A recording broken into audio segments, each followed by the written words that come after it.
Welcome to Quarantine Kids Storytime. My name is Jack, and today I'll be reading you Around the World in 80 Days by Jules Verne. Chapter 11, in which Phileas Fogg secures a curious means of conveyance at a fabulous price.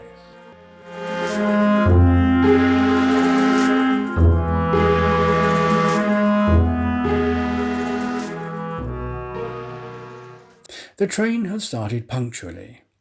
Among the passengers were a number of officers, government officials, and opium and indigo merchants, whose business called them to the eastern coast. Passepartout rode in the same carriage with his master, and a third passenger occupied a seat opposite to them. This was Sir Francis Cromarty, one of Mr. Fogg's whist partners on the Mongolia, now on his way to join his corps at Benair. Sir Francis was a tall, fair man of 50 who had greatly distinguished himself in the last Sepoy revolt. He made India his home, only paying brief visits to England at rare intervals, and was almost as familiar as a native with the customs, history, and character of India and its people. But Phileas Fogg, who was not travelling, but only describing a circumference, took no pains to inquire into these subjects. He was a solid body, traversing an orbit around a terrestrial globe according to the laws of rational mechanics. He was, at this moment, calculating in his mind the number of hours spent since his departure from London, and, had it been in his nature to make a useless demonstration, would have rubbed his hands for satisfaction. Sir Francis Cromarty had observed the oddity of his travelling companion, although the only opportunity he had for studying him had been while he was dealing the cards and between two rubbers, and questioned himself whether a human heart really beat beneath this cold exterior, and whether Phileas Fogg had any sense of the beauties of nature.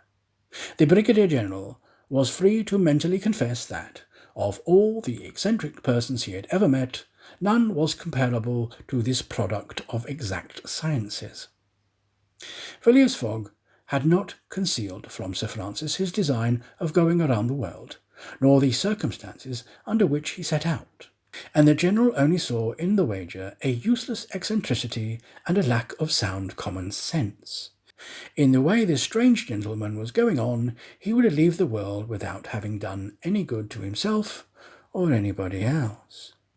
An hour after leaving Bombay, the train had passed the viaducts and the island of Salsette, and had got into open country. At Kalyan they reached the junction of the branch line which descends south-eastern India by Kandala and Poona, and passing Powell, they entered the defiles of the mountains, with their basalt bases and their summits crowned with thick and verdant forests. Phileas Fogg and Sir Francis Cromarty exchanged a few words from time to time, and now Sir Francis, reviving the conversation, observed, "Some years ago, Mr. Fogg, you would have met with a delay at this point, which would have probably lost you your wager." "How so, Sir Francis?" "Because the railway stopped at the base of these mountains, which the passengers were obliged to cross in pelicans or ponies to Kandala on the other side." "Such a delay would not have deranged my plans in the least," said Mr. Fogg. "I have consistently foreseen the likelihood of certain obstacles." "But, Mr. Fogg," pursued Sir Francis, "you run the risk of having some difficulty about this worthy fellow's adventure at the pagoda." Passepartout, his feet comfortably wrapped in his travelling blanket, was sound asleep, and did not dream that anybody was talking about him. "The government is very severe upon this kind of offence. It takes particular care that the religious customs of the Indians should be respected, and if your servant were caught—" "Very well, Sir Francis," replied Mr. Fogg. "If he had been caught, he would have been condemned and punished, and then would have quietly returned to Europe. I don't see how this affair could have delayed his master." The conversation fell again. During the night the train left the mountains behind, and passed Nazik, and the next day proceeded over the flat, well-cultivated country of the Chaldaesh, with its straggling villages, above which rose the minarets of the pagodas. This fertile territory is watered by numerous small rivers and limpid streams, mostly tributaries of the Godavery. Passepartout, on waking and looking out, could not realize that he was actually crossing India in a railway train. The locomotive, guided by an English engineer and fed with English coal, threw out its smoke upon cotton, coffee, nutmeg, clove, and pepper plantations, while the steam curled in spirals around groups of palm trees, in the midst of which were seen picturesque bungalows, villares, and marvellous temples, enriched by the exhaustless ornamentation of Indian architecture. They came upon vast tracts, extending to the horizon, with jungles inhabited by snakes and tigers, which fled at the noise of the train, succeeded by forests penetrated by the railway, and still haunted by elephants, which, with pensive eyes, gazed at the train as it passed. The travellers crossed beyond Milligam, the fatal country so often stained with blood by the securies of the goddess Kali. Not far off rose Ellora, with its graceful pagodas, and the famous Aurungabad, and capital of the ferocious Aurangzeb, now the chief town of one of the detached provinces of the kingdom of Nizam. It was thereabouts that Farenge, the Thuggy chief, king of the Stranglers, held his sway. These ruffians, united by a secret bond, strangled victims of every age in honour of the goddess Death, without ever shedding blood. There was a period when this part of the country could scarcely be travelled over without corpses being found in every direction. The English government had succeeded in greatly diminishing these murders, though the Thuggies still exist and pursue the exercise of their horrible rites. At 12:30, the train stopped at Burrampore, where Passepartout was able to purchase some Indian slippers, ornamented with false pearls, in which, with evident vanity, he proceeded to encase his feet. The travellers made a hasty breakfast and started off for Azilgar, after skirting for a little the banks of the small river Tapti, which empties into the Gulf of Cambrai near Surat. Passepartout was now plunged into absorbing reverie. Up to his arrival at Bombay, he had entertained hopes that their journey would end there, but now they were plainly whirling across India at full speed. A sudden change had come over the spirit of his dreams. His old vagabond nature returned to him. The fantastic ideas of his youth once more took possession of him. He came to regard his master's project as intended in good earnest, believed in the reality of the bet, and therefore in the tour of the world and the necessity of making it without fail within the designated period. Already he had begun to worry about possible delays and accidents which might happen on the way. He recognized himself as being personally interested in the wager, and trembled at the thought that he might have been the means of losing it by his unpardonable folly of the night before. Being much less cool-headed than Mr. Fogg, he was much more restless, counting and recounting the days passed over, uttering maledictions when the train stopped and accusing it of sluggishness, and mentally blaming Mr. Fogg for not having bribed the engineer. The worthy fellow was ignorant that, while it was possible by such means to hasten the rate of the steamer, it could not be done on the railway. The train entered the defiles of the Sutpur Mountains which separate the Caldesh from the Bundelkhand towards evening. The next day, Sir Francis Cromarty asked Passepartout what the time was, to which, on consulting his watch, he replied it was 3 in the morning. This famous timepiece always regulated on the Greenwich meridian, which was now some 77 degrees westward, which was at least 4 hours slow. Sir Francis corrected Passepartout's time, whereupon the latter made the same remark that he had done to Fix, and upon the general insisting that the watch should be regulated in each new meridian, since he was consistently going eastward, that is in the face of the sun, and therefore the days were shorter by 4 minutes each degree gone over, Passepartout obstinately refused to alter his watch, which he kept at London time. It was an innocent delusion which could harm no one. The train stopped at 8 o'clock in the midst of a glade some 15 miles beyond Rothal, where there were several bungalows and workmen's cabins.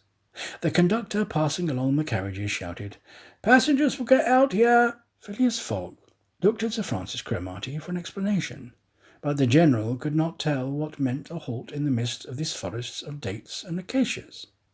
Passepartout, not less surprised, rushed out and speedily returned, crying, "Monsieur, no more railway!" "What do you mean?" asked Sir Francis. "I mean to say that the train isn't going on." The general at once stepped out, while Phileas Fogg calmly followed him, and they proceeded together to the conductor. "Where are we?" asked Sir Francis. "At the hamlet of Colby." "Do we stop here?" "Certainly. The railway isn't finished." "What, not finished?" "No. There's still a matter of 50 miles to be laid from here to Allahabad, where the line begins again." "But the papers announced the opening of the railway throughout." "What would you have, officer? The papers are mistaken." "Yet you sell tickets from Bombay to Calcutta?" retorted Sir Francis, who was growing warm. "No doubt," replied the conductor, "but the passengers know they must provide means of transportation for themselves from Colby to Allahabad." Sir Francis was furious. Passepartout would willingly have knocked the conductor down, and did not dare to look at his master. "Sir Francis," asked Mr. Fogg quietly, "we will, if you please, look about for some means of conveyance to Allahabad." "Mr. Fogg, this is a delay greatly to your disadvantage." "No, Sir Francis, it was foreseen." "What? You knew that the way—" "Not at all. But I knew that some obstacle or other would sooner or later arise on my route. Nothing, therefore, is lost. I have 2 days, which I have already gained, to sacrifice. A steamer leaves Calcutta for Hong Kong at noon on the 25th. This is the 22nd, and we shall reach Calcutta in time." There was nothing to say to so confident a response. It was but true that the railway came to a termination at this point. The papers were like some watches, which have a way of getting too fast, and had been premature of their announcement of the completion of the line. The greater part of the travellers were aware of this interruption, and, leaving the train, they began to engage such vehicles as the village could provide: 4-wheeled palki-garis, wagons drawn by zebus, carriages that looked like perambulating pergolas, palanquins, ponies, and what not. Mr. Fogg and Sir Francis Cromarty, after searching the village from end to end, came back without having found anything. "I shall go afoot," said Phileas Fogg. Passepartout, who had now rejoined his master, made a wry grimace, as he thought of his magnificent but too frail Indian shoes. Happily he had too been looking about him, and, after a moment's hesitation, he said, "Monsieur, I think I have found a means of conveyance." "What?" "An elephant. An elephant that belongs to an Indian who lives but 100 steps from here." "Let us go and see the elephant," replied Mr. Fogg. They soon reached a small hut, near which, enclosed within some high palings, was the animal in question. An Indian came out of the hut, and, at their request, conducted them within the enclosure. The elephant, which his owner had reared not for a beast of burden, but for warlike purposes, was half domesticated. The Indian had begun already by often irritating him and feeding him every 3 months on sugar and butter, to impart to him a ferocity not in his nature, this method being often employed by those who train Indian elephants for battle.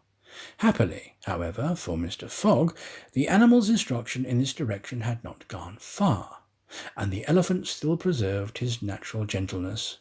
Kuoni, this was the name of the beast, could doubtless travel rapidly for a long time, and, in default of any other means of conveyance, Mr. Fogg resolved to hire him. But elephants are far from cheap in India, where they are becoming scarce. The males, which alone are suitable for circus shows, are often sought, especially as but few of them are domesticated. When, therefore, Mr. Fogg proposed to the Indian to hire Kuoni, he refused point blank. Mr. Fogg persisted, offering the excessive sum of £10 an hour for the loan of the beast to Allahabad. Refused. £20, refused also. £40, still refused. Passepartout jumped at each advance, but the Indian declined to be tempted. Yet the offer was an alluring one, for, supposing it took the elephant 15 hours to reach Allahabad, his owner would receive no less than £600 sterling. Phileas Fogg, without getting in the least flurried, then proposed to purchase the animal outright, and at first offered £1,000 for him. The Indian, perhaps thinking he was going to make a great bargain, still refused. Sir Francis Cromarty took Phileas Fogg aside and begged him to reflect before he went any further, to which that gentleman replied that he was not in the habit of acting rashly, that a bet of £20,000 was at stake, that the elephant was absolutely necessary to him, and that he would secure him if he had to pay 20 times his value. Returning to the Indian, whose small, sharp eyes glistened with avarice, betrayed that with him it was only a question of how great a price he could obtain. Mr. Fogg first offered £1,200, then £1,500, £1,800, £2,000. Passepartout, usually so rubicund, was fairly white with suspense. At £2,000 the Indian yielded. "What a price! Good heavens!" cried Passepartout. "For an elephant!" It only remained now to find a guide, which was comparatively easy. A young Parsee with an intelligent face offered his services, which Mr. Fogg accepted, promising so generous a reward as to materially stimulate his zeal. The elephant was led out and equipped. The Parsee, who was an accomplished elephant driver, covered his back with a sort of saddle-cloth, and attached to each of his flanks some curiously uncomfortable howdahs. Phileas Fogg paid the Indian with some banknotes, which he extracted from the famous carpet-bag, a proceeding which seemed to deprive poor Passepartout of his vitals. Then he offered to carry Sir Francis to Allahabad, which the brigadier gratefully accepted, as one traveller the more would not be likely to fatigue the gigantic beast. Provisions were purchased at Colby, and, while Sir Francis and Mr. Fogg took the howdahs on either side, Passepartout got astride the saddle-cloth between them. The Parsee perched himself on the elephant's neck, and at 9 o'clock they set out from the village, the animal marching through the dense forest of palms by the shortest cut.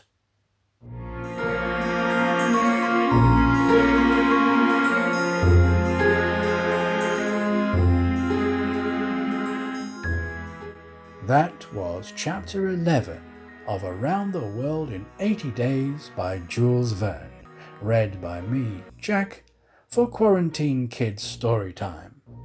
Join me again soon for Chapter 12, in which Phileas Fogg and his companions venture across the Indian forests and what ensued. Thanks again for listening, and goodbye.